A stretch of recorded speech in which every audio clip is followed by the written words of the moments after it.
story of War of the Worlds, but it's something similar in broadcast, maybe in the same vein of War of the Worlds.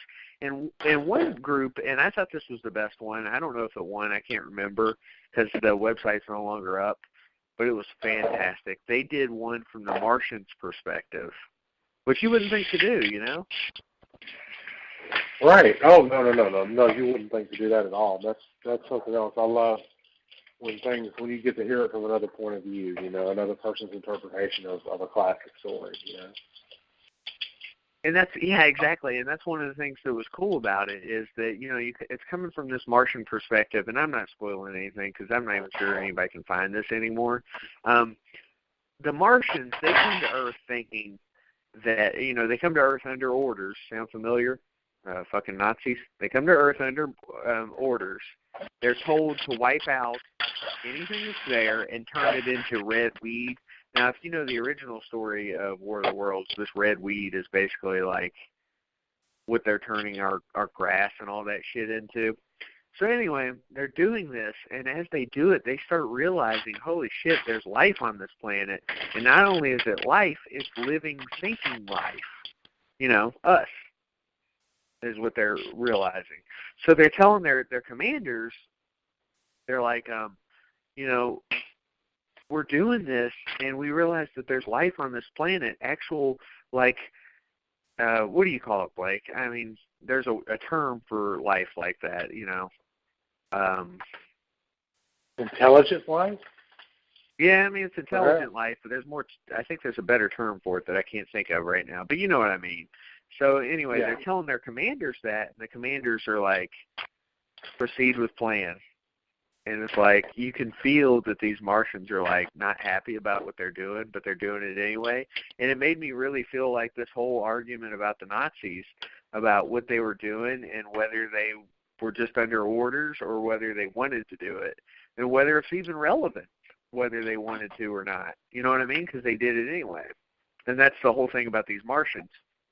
And then, of course, just like the original story, you hear them get sick and die. But it's just an interesting retelling of the War of the Worlds story, but from a perspective from the Martians. And I think it's really fun. I wish I could fucking find the link anymore. The links are all dead on that War of the Worlds 75 website. But there was another one too, Blake. Of course, you know Herbert West from Reanimator, right? Yes. Jeffrey Combs, yep.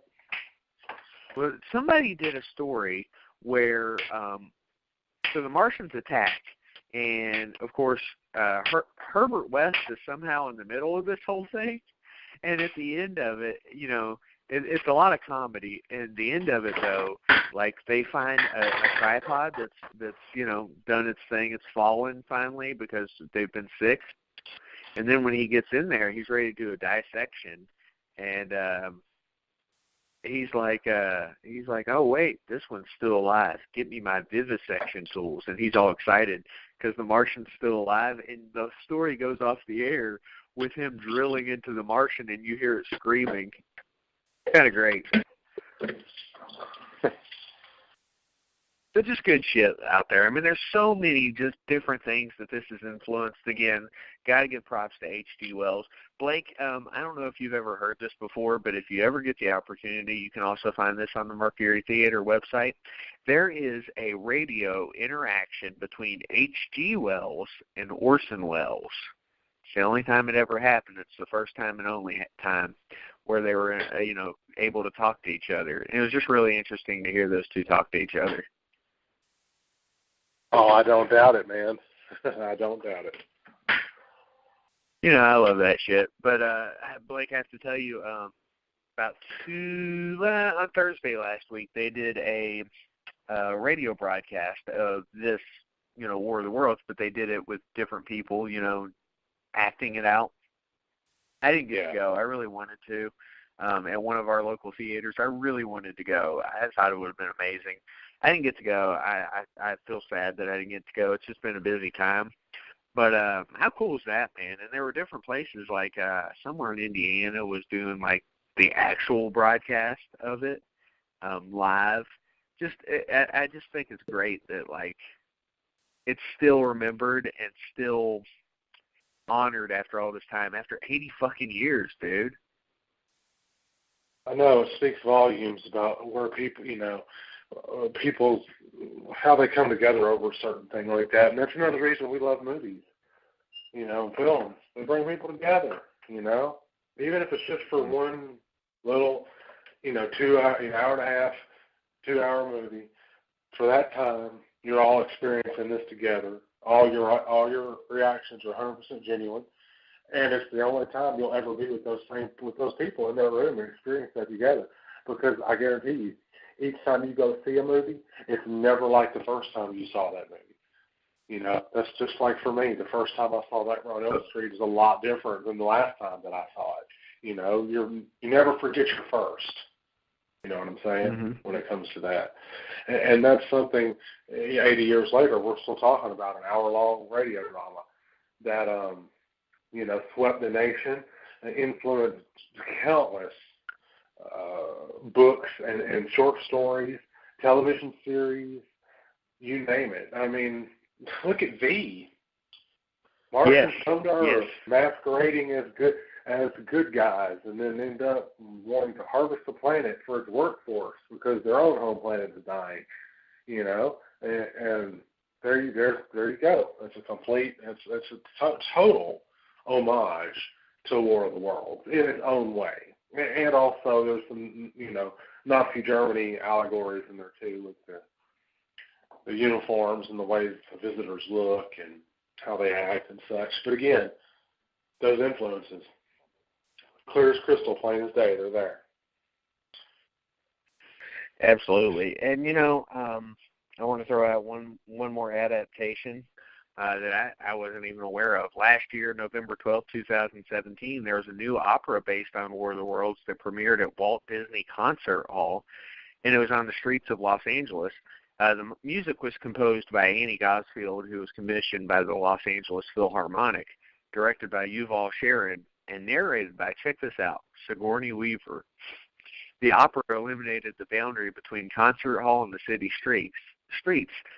3 defunct air raid sirens located in parking lots in L.A. were repurposed into public speakers to broadcast a live performance from Walt Disney Concert Hall based on Orson Welles' infamous 1938 radio drama.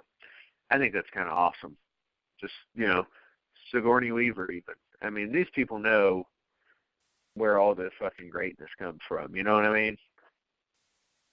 To paraphrase Jim Ross, they know how to put asses in seats, don't they? Oh, indeed. Or whoever that was that said it. It's a slobber knocker. How about that? That's definitely Jim Ross. No, it was Jim Ross because he said the only thing that mattered to him was it didn't care who wins, didn't care who loses, as long as there's asses like every foot. But you know what I mean? I remember what it was. Yep. Yeah. So, what are the kids for Halloween this year, Blake? What kids? Your kids. My children? Yeah. Well, my oldest did Halloween sort of early at his dad's.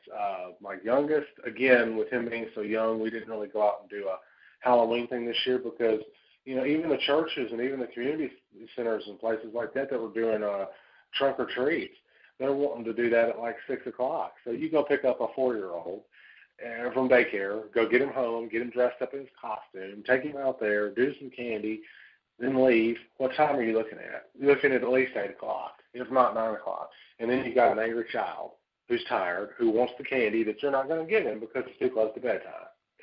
So, well, essentially what he's going is, what he's going to do, and that's logical. So go through it in your head. It makes total sense. What he's doing is he's going to his daycare tomorrow, and he's bringing some little treat bags, graham crackers, ghost-shaped marshmallows, and Hershey bars, and little s'mores for all his little friends in daycare. And there you go, man. So there's a little bit of trick-or-treat for him, and without having to get out and fight the traffic and some of these trunk or treats that are ridiculously out of control, some aggressive people, some of these things. Kids and parents both shoving and pushing and yelling, and I don't want to deal with it. But I don't know. Let me go back to what you asked, the real question. I don't know what the oldest was, but the youngest is a Power Ranger. He is one of the Blue Ranger from the new film, or the newer film. That's the suit that he wanted, so that's the suit that we bought him.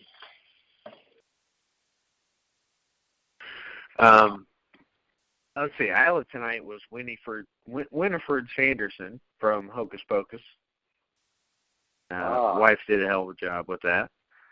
And then Hazel was Snow White, because that's what she wanted to do. Originally, we were going to have my wife and the girls be the Sanderson sisters, but it only turned out to be Isla because the fucking costumes cost too much.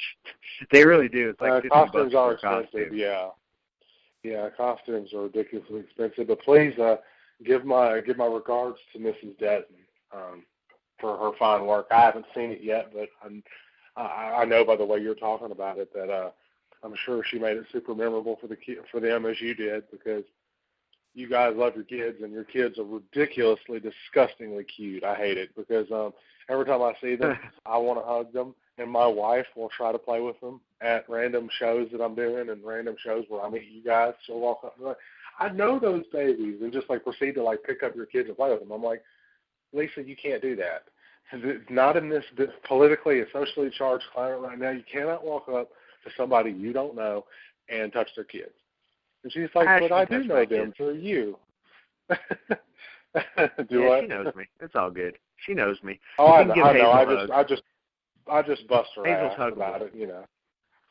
Oh, and I should mention, he was a little vampire, too. He was a little Dracula. Yeah, he kind of is that way. Kids, the little ones like that are kind of bloodsuckers in a way, you know, the money and everything else. I mean, Jesus, you know what they're saying now. Crumb snatchers. You know what they're saying.